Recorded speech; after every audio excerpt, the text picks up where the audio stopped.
tonight we are joined for a second coming of Rabbi Daniel Glatstein from New York, from the Five Towns. Rabbi Glatstein was so inspiring the last time he came, and such an interesting rabbi and speaker for all ages. So every single one of us are so lucky to get to experience Rabbi Glatstein for a second time. I think the first time he came on was well over a year ago. I said this the last time he came on, I think. I don't remember, but I definitely was thinking it, or maybe I said it on camera or off. I don't remember. But my grandfather loved to learn Torah, and he loved to learn Torah from people who lived Torah. Like, he liked to learn from people who had a lot of nice things to say, but he liked to learn from people who, when they taught Torah, they lit up, you know? Like, those are the kind of people he liked to learn Torah from. And I found out that he used to go to Rabbi Glatstein's Shiurim many years ago, and he would go in his audience and just my Saba would sit in the audience. And one time he was at Rabbi Glatstein's shiur, apparently, I didn't know, and I was watching Rabbi Glatstein's shiur on Torah Anytime. Anyone here know what Torah Anytime is? It's a website where you can watch tons of different Torah classes. I see Ellie knows, okay? Anyways, Rabbi Glatstein has a lot of shiurim on there. And one time I was listening to one of his shiurim while I was doing something, and all of a sudden I heard my grandfather ask a question in the audience. You only heard his voice. And I was like, oh, this is so funny. We're both at the same shiur, basically almost at the same time. I knew his voice. So I feel like I am honoring my grandfather when I bring Rabbi Glatstein onto the Tehillim Army program, because I know how much he loved his Torah. This is a really, really holy time, and I'm so excited for Rabbi Glatstein to be able to prepare us for this Yantif in a joyful way. So Rabbi Glatstein, it says I have to ask you to start your video. I'm on mute. Oh, there you are. Oh, I've had such deja vu. This is exactly the way it was last time, Rabbi Glatstein. And remind me what your name is. What's your name? David Glatstein. But David, you were in the same position last time. You right? Remember? You were like a helper to your father. It's so good to see you. Also, there are other Glatstein children. We'll call it behind the scenes over here. We have Shlomo here, but I'm sure. I know how that works. Yeah. Well, glad to have you here. Glad to have all of you, the ones who are exposed and the ones who are hidden. And we're looking forward. Rabbi Glatstein, however interactive you want to make it, let me know. I'm here. I can do spotlighting or whatever, unmuting, but you let me know. Sure. So, first of all, it's a great honor to be back. This is, on the poster, it said 2.0. So I'm glad to be graduating to 2.0. It's, it's that time of the year where everyone graduates. So I'm happy to be graduating to the second level of Tehillim Army.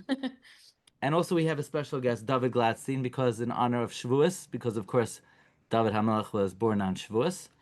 And actually today, we're going to do something really amazing. We're going to have an experiment, a Shavuos experiment, okay? You see this? You know what this is? This is called honey. Honey. Because I know a lot of people have a minhag to have dairy on Shavuos.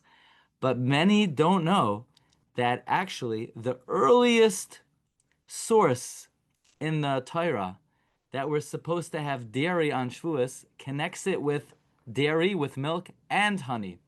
And the reason is because Torah is so delicious, it's compared to milk and it's compared to honey. Actually, two of the most delicious tastes in the world, not ketchup. I see somebody has ketchup out there. Ketchup is pretty delicious, but not as delicious as honey. Actually, two of the most delicious tastes are milk and honey. But if you could combine both milk and honey, that produces the most delicious taste in the world. And the Torah is compared to milk and honey. I'm going to share with you something incredible for you incredible kids. Anybody know, can we make this a little interactive? Anybody know the very first letter in the whole Torah? The very first letter in the Torah. How do we do this? Here. Esther was raising her hand. Okay. What's the first letter in the Torah? Aleph. Okay, pretty close. What's the first letter in the Chumash? It comes right after Aleph? Beis. Beis, good. Okay. What's the last letter in the Chumash? Anybody know the last letter in the Chumash? Anybody know? A hard one. Think for a second. You could Anybody know? I see the incredible Denver family. What's the last letter in Oh, the the Chumash? Denver. They know things. Let's They see. know things in Denver? It's because of Yeah. the air. They're very high altitude. Yeah, what's the last letter in the Chumash? Tough. Okay, that's the last letter in the Hebrew alphabet. The last letter in the Where's your Chumash. father? Where's your father? Oh, your grand. Look, turn around. Your Oh, grandfather. He knows. yeah, get Zaidi in here. Ask Zaidi. What's the last letter in the Chumash? Incredible Zaidis. Lamed. Yeah, you got it. Okay, Wow. bring Zaidi here. Bring Zaidi in because we're gonna need some more help. So we got the Bays as the first letter. Come, Zaidi. We got the Bays as the first letter. We got the Lamed as the last letter.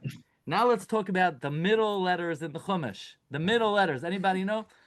Avrami Palak of Toras Aaron. What's the middle letters of the Chumash? Let's see. Let's see what Avrami Palak has to say.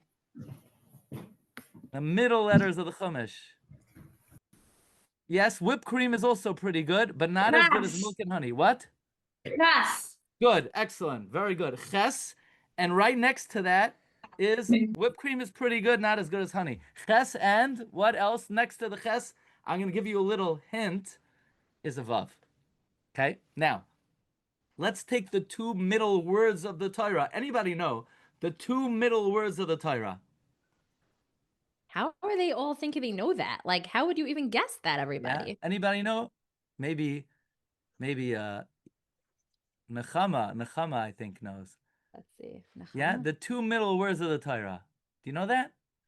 Let's see. Which Nechama? There's so many Nechamas. Let's see which one. Yeah, the This two Nechama? middle words. Hi, Nechama. I think it's the wrong Nechama. She wasn't raising her Okay, hand. I think she was raising her hand. Oh, it I'm was? gonna Is give it that one? I'm gonna give you a little hint right now. I'm gonna tell you the two middle words are darosh, darash. So you take the shin, the final shin of darosh, and the first dalet of darash. Those are also the two middle words of the Torah. So meaning, if we would take the first letter of the Torah, the last letter of the Torah, and the middle letters of the Torah, which are ches and vav, if you take it in letters, or daled and shin, if you take it in words, it spells out devash v'chalav, honey and milk, to show that the Torah is dripping with honey and milk. Honey and milk. Now, we're going to do a little experiment now, because actually, you know what country I just came back from? The name of the country is Belarus. Do you know what city is in Belarus? Radin. Anybody here know which great tzaddik is buried in Radin? Anybody know which great tzaddik is buried in Radin? NB in Lakewood. What do you say? Wow, the Chafetz Chaim. Yes, I just came back from the kever of the Chafetz Chaim. And the Chafetz Chaim says something you cannot believe. Chafetz Chaim says, we're going to do an experiment now. You see this honey? I'm pouring it into the cup. You see how it's filling the cup? It is so delicious. It's even better than whipped cream. Did you know that this honey, it looks nice and sweet. Did you know it's the most powerful food in the world? Do you know if you put bread in honey and you soak it there long enough, it will completely dissolve and turn into honey? Yeah. Honey is actually the most powerful food in the world. It could dissolve anything. Did you know that if you put meat into honey and you left it there long enough, it will dissolve and it will turn into honey? And if you eat the honey, you won't be fleishiks because the honey transformed the meat into honey. But then the Chafetz Chaim says, and don't do this at home, but this is actually the halacha. If you take something treif and you put it in honey, it will turn into honey and you could eat it. Because honey is the most powerful food in the world. It could transform even something very not kosher. Says the Chafetz Chaim, the reason why the Torah is compared to honey is because the Torah is so powerful that if a person learns Torah and immerses himself in Torah and connects to Torah, the honey of Torah will transform you. That even if, let's say, you have some things you need to fix up and you need to work on and you need to improve, if you immerse yourself into the honey of Torah, the honey of Torah will transform you into the sweetest, most incredible person. That's one of the reasons why the Torah is compared to honey. So on Shavuos, aside from your dairy, don't forget the Torah is also compared to honey. And that tells us the power of Torah. And it's a great honor to be here tonight. I like it. There you go. He has his honey and milk all ready for the Yom Tov of Shavuos. Rafi Gottlieb. Very good. Perfect. So I wish you all a Chag Kosher v'Sameach. We should all have the great privilege of connecting ourselves to the Torah of Hashem, and the Torah should elevate all of us and transform all of us into the sweetest, most incredible kids that we all could be. Thank you very much. Good Yom Tov to everyone. Thank you. Wow, thank you, Rabbi Glatstein. And I think what your Devar Torah, or what you just taught us, part of what's so amazing about what you just taught us is the fact that Torah includes what you just said, meaning everything you just told everyone is Torah. And it's the type of Torah that you might be surprised, meaning like I saw everyone's faces. Their eyes were wide and open. Like, is this a science class? Is this true? Right? Like, what is this? And yet it's all part of Torah. And that's what's so amazing. The more you learn about it, and it's so sweet and it's so enjoyable. And sometimes we're not maybe exposed to the parts of Torah that make us the most happy at all, just different ways at Torah, different parts of it, what we learn in school. But Torah is so much greater than anything that you think you know. So it's one of, I don't know, I just had that thought while you were talking about the sweetness of Torah, is the fact everything that you just shared is so sweet in itself. Like, that was so interesting. And that was Torah. That was really cool. Thank you for sharing that. Thank you. Thank you. Look forward to the next time. Good Yom Tov, everyone. Thanks for the opportunity. Thank you, Rabbi Glatstein, and thank you, David, and everybody. Thank you for joining Tehillim Army. Bye. Okay, have a good Yom Tov.